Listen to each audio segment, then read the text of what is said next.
Okay இப்போ நம்ம chapter 5 பார்க்கலாம். சார் அம்மா வீட்ல ஸ்வீட் செஞ்சாங்க, உங்களுக்கு கொஞ்சம் கொடுத்து விட்டாங்க. ஏ மாபு, உனக்கு இந்த ஜூஸ் பிடிக்குன்னு வாங்கிட்டு வந்தேன், இந்தா.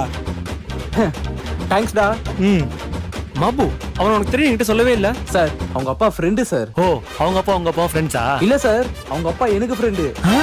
அது எப்படி? நான் ஒர்க் அவுட் பண்ற ஜிம்ல தான் சார் அவரும் ஒர்க் அவுட் பண்ணுவாரு. அப்படியே நாங்க 2 பேர் பேசி ஃப்ரெண்ட் ஆயிட்டோம். இந்த சிலபஸ்ல பாத்தீங்கன்னா எக்ஸ்கியூஸ் மீ சார். பாப்பா ஸ்டூடண்ட்ஸ் நம்ம கோச்சிங்ல புதுசா ஜாயின் பண்ணிருக்கான்.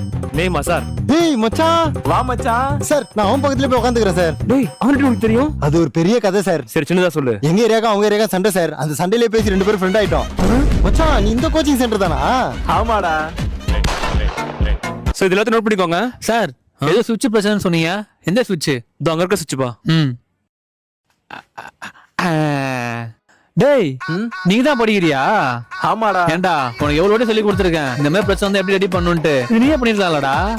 அடுத்த வாட்டி பிரச்சனை வந்தா நானே பாத்துக்கிறேன். டேய் மாபு இது உனக்கு தெரியுமா? சார் நம்ம வீட்ல எல்லா எலக்ட்ரிக் ஒர்க்கும் இவன் தான் சார் பாப்பான். அப்படியே பார்த்து பேசி ஃப்ரெண்ட் ஆயிட்டோம். அப்படியா? சரி சரி சரி. டேய் அம்மா உடம்பு சரியா, சீக்கிரம் மெடிக்கல் ஷாப் மருந்து வாங்கி கொடுப்போ. மாபு கிளாஸ் டைம்ல யார் ஃபோன் பண்றா? லவுட் ஸ்பீக்கர்ல போடு.